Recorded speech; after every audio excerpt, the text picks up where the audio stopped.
Hello and welcome to another Construction Toy Dude review. Today we are looking at Lego Nexo Knights set 70358 Aaron's Stone Destroyer. It contains 251 pieces.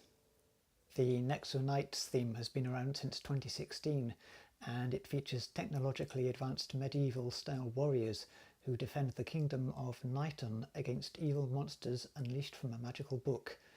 They are given special Nexo powers by a wizard who was absorbed into their computer system or something like that. And to be honest, the theme doesn't really interest me very much. So why do I have this set? The answer is simple: Chimer.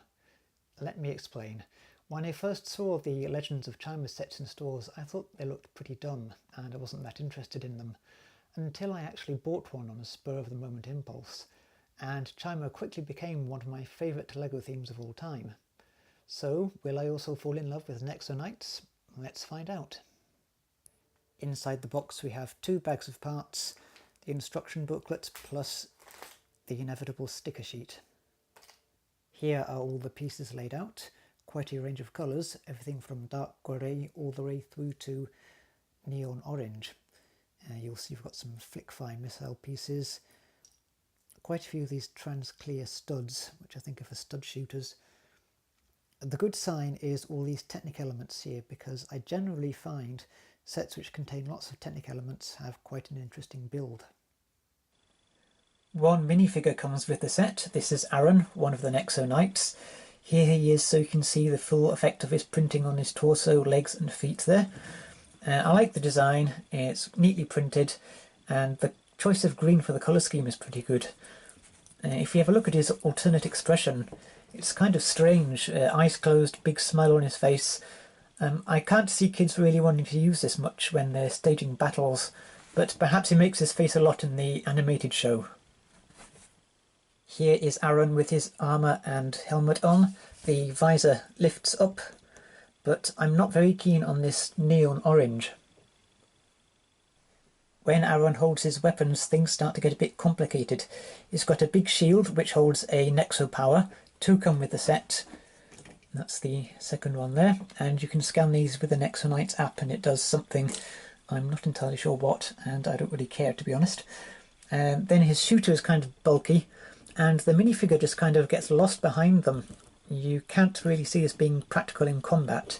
Yes, I know it's just pretend, but even so. The weapon is a projectile firer.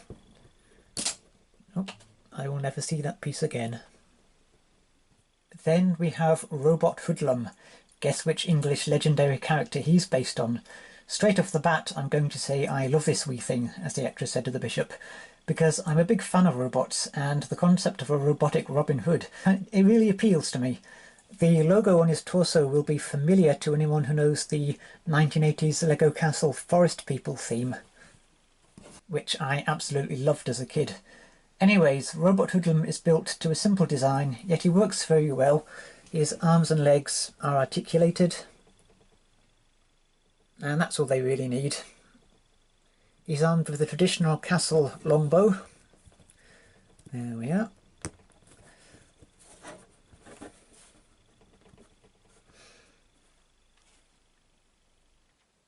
Next we have a brick-built stone monster. Its limbs are on ball joints, which gives it plenty of posability. Its left hand is a multi-stud shooter, which I'm not going to demonstrate because I don't want to have to spend ages finding all the studs again. There are a wee pair of wings on the back. I can't see it really being able to fly with these. It's too heavy. I just kind of flap them and stand there looking sad. To give you an idea of scale, here I am standing next to the rock monster. Then there is a wee hideout for Robot Hoodlum. It comes with a flick-firing catapult, a storage crate for ammunition,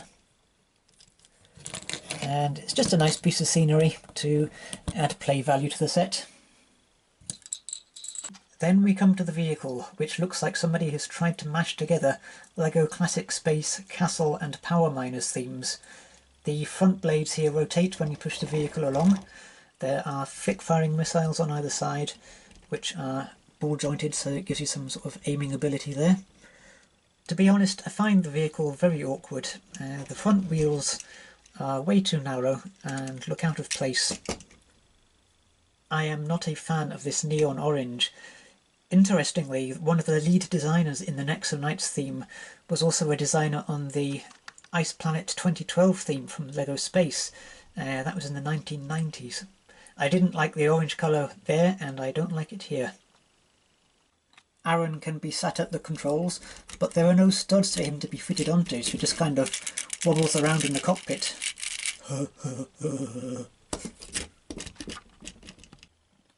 I think the vehicle looks like the designer had an idea that they couldn't quite get right, or decide on its final appearance, so we get a bit of a mongrel.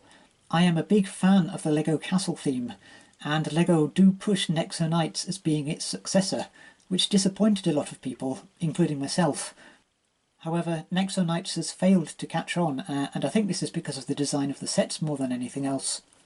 Lego failed to get a style which grabbed people's attention, and while Lego Futuristic Knights looks good on paper, translating it into product didn't really work very well. And now we have heard that Nexo Knights are being retired before the full run of 3 years. The Winter 2017 sets are the last to be released, but I haven't seen any of these in any stores. I think you can only buy them online.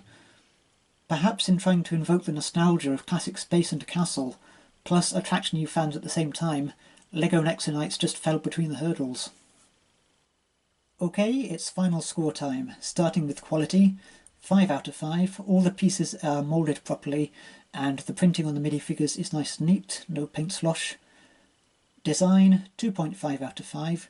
I do like the Rock Monster and Robot Hoodlum, but the vehicle is a no-no for me. Buildability, surprisingly, this scores 5 out of 5, as it was really fun to build. One of those where you're eager to turn the instruction pages to find out how the parts are used. I'd go so far as saying it's the most enjoyable build I've had for a long time. Value for money, 5 out of 5. I paid $24.99 for this, which seems fair enough for the set contents. Now the set is actually retired, and you'll pay more buying it on the secondary market. Play value, 4 out of 5. There are plenty of features to keep the kids happy. The turning blades on the vehicle, the projectiles that fire, and the Rock Monster for Aaron to battle. Another actual minifigure, even just a generic Royal Soldier would have been good though. This gives a final score of 21.5 out of 5. Considering I don't really like the main vehicle, that is pretty impressive. So, in the end, have I been converted into a Nexo Knights fan? Not really. However, I do feel bad for fans of the theme, as it's always disappointing when one you like is being retired. Anyways, thanks for watching, and I will see you again when I can with a new video. Please leave a thumbs up, comment and subscribe if you haven't already, and please remember to click the bell icon to get all notifications from my channel. If you are after further viewing, please check out the awesome channels that I'm subscribed to and you will not be disappointed.